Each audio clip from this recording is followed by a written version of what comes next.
Hello student, myself sir. आज हम लोगों की क्लास है पार्टनरशिप इंट्रोडक्शन।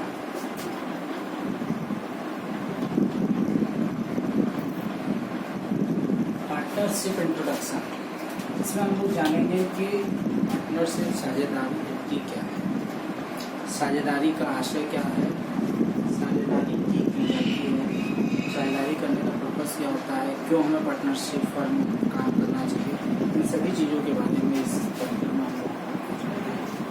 सबसे पहले हम आपको बता दें कि साझेदारी है क्या। तो किताब की भाषा में पहले मैं बात करता हूँ। भारतीय साझेदारी अधिनियम 1931 की धारा 4 के अनुसार उन व्यक्तियों का संबंध है, साझेदारी उन व्यक्तियों का संबंध है जो एक ऐसे व्यापार के लाभों को बांटने के लिए सहमत हुए हैं जो कि उन सब के द्वारा या उन सब की ओर से किसी एक के द्वारा किया, वो है पार्टनरशिप, वो है साझेदारी। साझेदारी करनी क्यों पड़ती है? जब कोई व्यक्ति किसी प्रकार का बिजनेस रन कर रहा होता है या फिर वो कोई ऐसा बड़ा बिजनेस करना चाहता है जिसमें उसके पास पर्याप्त पूंजी ना हो या उस बिजनेस से रिलेटेड उसको पूरी जानकारी ना हो, तो उसे पार्टनरशिप करनी पड़ती है। तो पार्टनरशिप करके वो जो व्यक्ति बिजनेस को कर सकता है। तो उसके लक्षण क्या होते हैं? साझेदारी फर्म के अगर लक्षण की बात करें तो साझेदारी के लक्षण, साझेदारी के लक्षण, पहली बात साझेदारी के लक्षण क्या होते हैं, कैसे पता चलता है कि यह साझेदारी है? तो पहला लक्षण होता है दो या दो से अधिक, दो या दो से अधिक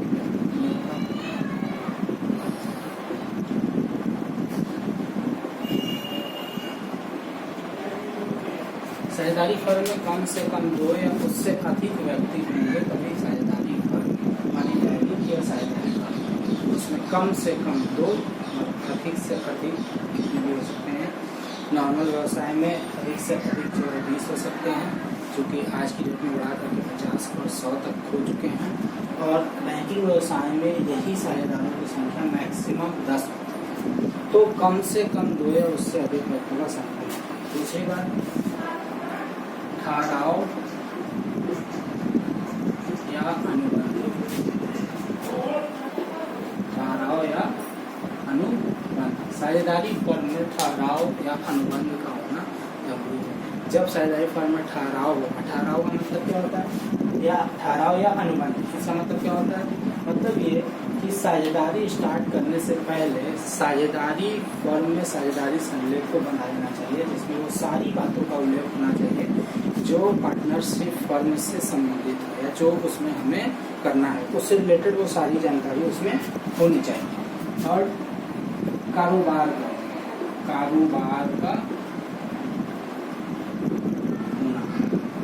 होना मीन्स साझेदारी केवल कारोबार के लिए ही की जाएगी। साझेदारी का मतलब ये नहीं हुआ कि कोई अपना घरेलू काम करना है, भाई चलो 2 लोग मिलकर कर लेते हैं, 4 लोग मिलकर कर लेते हैं, तो वो साझेदारी नहीं है। साझेदारी में कारोबार का होना जरूरी है। मतलब ये होगा कि उस बिजनेस उसमें किसी प्रकार का वर्क होना जरूरी है, और वह वर्क जो कि कार्य मतलब धनोपार्जन के लिए किया जाए, धन कमाने के उद्देश्य किया जाए।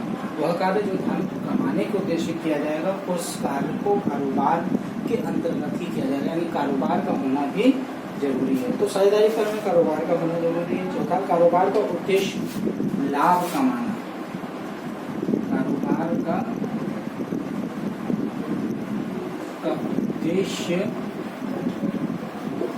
लाभ कमाना होना चाहिए। जो कारोबार हो रहा है वो कारोबार का उद्देश्य क्या है? लाभ कमाना, प्रॉफिट के लिए ही पार्टनरशिप है। जो कारोबार किया जाएगा वो प्रॉफिट कमाने के लिए किया जाएगा, लाभ कमाने के लिए किया जाएगा।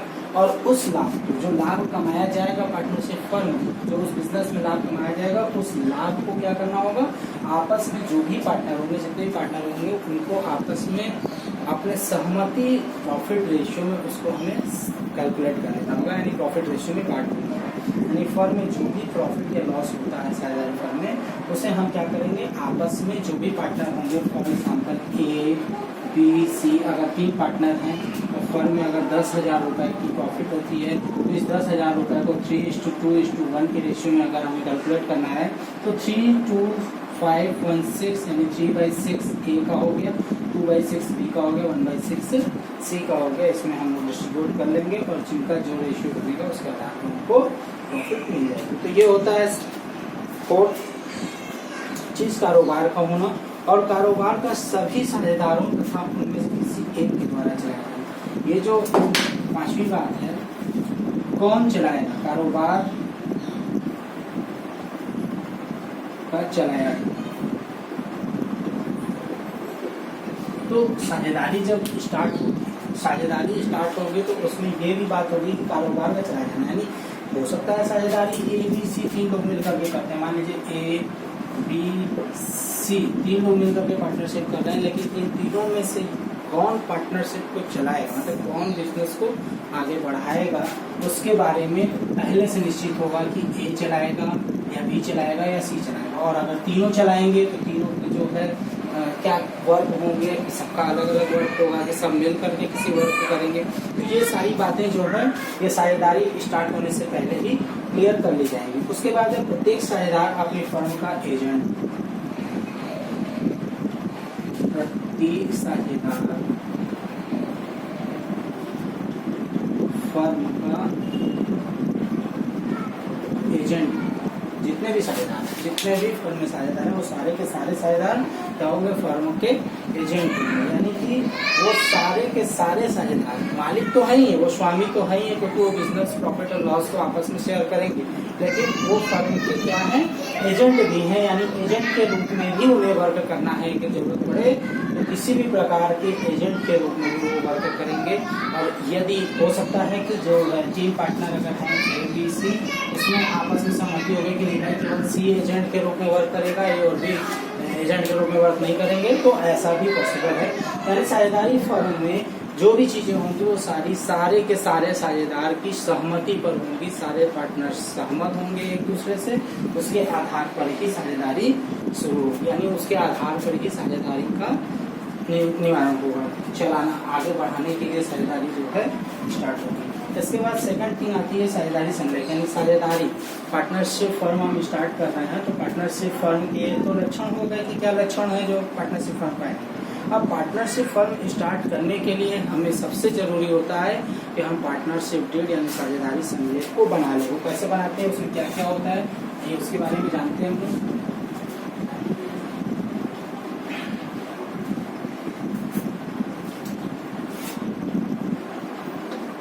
साझेदारी संलेख, इसे हम लोग पार्टनरशिप डीड करते हैं, पार्टनरशिप डीड कहते हैं, पार्टनरशिप डीड।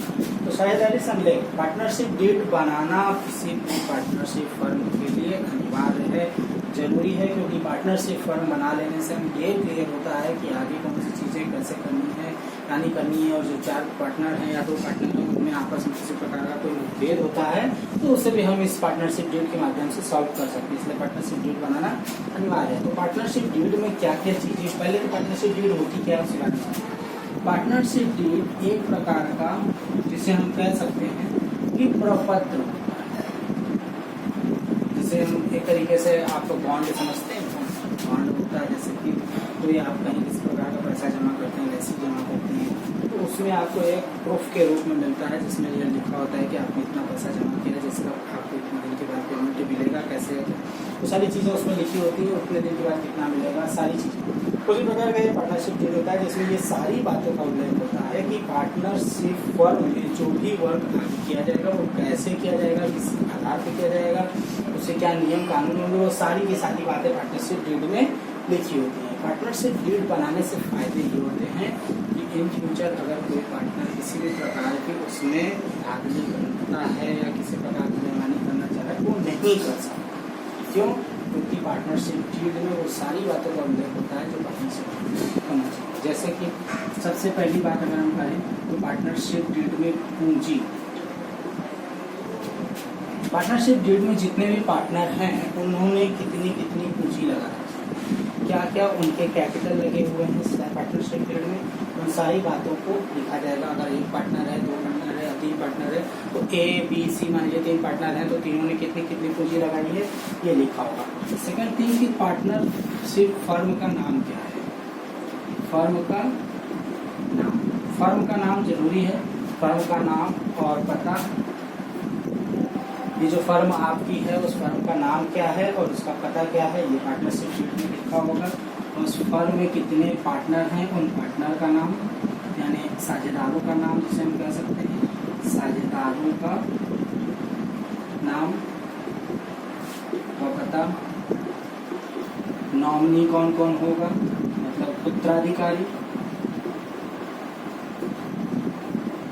इसके बारे में भी इसमें उल्लेख होना चाहिए उत्तराधिकारी कौन होगा, कैपिटल किस पार्टनर की कितनी कैपिटल लगी हुई है इसके बारे में लिखा होना चाहिए, आहरण कौन सा पार्टनर कितना आहरण कर सकता है, कोई पार्टनर 10,000 आहरण कर सकता है, कोई 5,000 कर सकता है, कोई 4,000 कर सकता है और अगर उससे ज़्यादा आहरण करेगा तो उस पर उसको ब्याज कितना देना होगा, आहरण पर ब्याज, इसके बारे में भी वर्णन होगा पार्टनरशिप डीड में।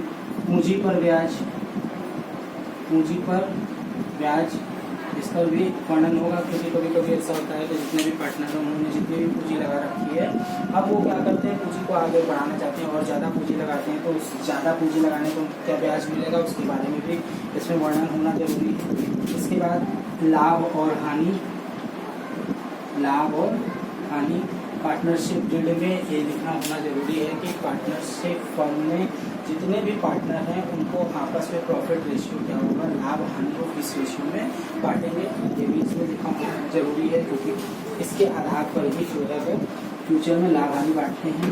ऋण, फर्म में किसी पार्टनर ने ऋण ले रखा है, किसी फर्म में किसी प्रकार का कोई ऋण है तो वो लिखा होगा और उस ऋण पर ब्याज या ऋण के बारे में उसका हिसाब किताब पूरा क्लियर करना है, वो सारी चीज़ें इस पार्टनरशिप फर्म में लिखी होनी जरूरी है। और कई बार ऐसा होता है कि जो पार्टनरशिप फर्म में जो पार्टनर होते हैं उनमें से कुछ पार्टनर ऐसे होते हैं जो कि एज ए वेतन पर या कमीशन पर काम करते हैं, यानी कि कहने का मतलब ये है कि जो भी प्रॉफिट या लॉस होगा वो तो वो पाएंगे ही पाएंगे, लेकिन वेतन या कमीशन अगर किसी प्रकार का वो ज़्यादा काम करते हैं या एक्स्ट्रा वर्क करते हैं तो उनको वेतन मिलेगा या कमीशन मिलेगा तो किस आधार पे मिलेगा ये भी इस फर्म में लिखा होगा, यानी पार्टनरशिप डीड में लिखा होगा जिसके आधार पर वो आगे का काम करेंगे। पार्टनरशिप डीड कैसी हो है, उसे कब और कैसे किया जाएगा, वो सारी बातों का उल्लेख पार्टनरशिप डीड में होगा। यानी किसी भी पार्टनरशिप फर्म को स्टार्ट करने से पूर्व पार्टनरशिप डीड यानी साझेदारी संलेख का बनाना अनिवार्य है। तो आज की क्लास हमारी यहीं तक के लिए, इसके बाद की क्लास हम लोग नेक्स्ट वीडियो में डालूंगा और आप सभी लोग जो है इसके बारे में वर्णन करें। अगर किसी प्रकार का किसी को कोई क्वेश्चन इससे रिलेटेड हो तो वो हमारे चैनल पर जो है कमेंट बॉक्स में लिख करके जैसे क्वेश्चन कर सकते हैं और मैं उसका रिप्लाई उसी कमेंट बॉक्स में करते हैं। Bye student.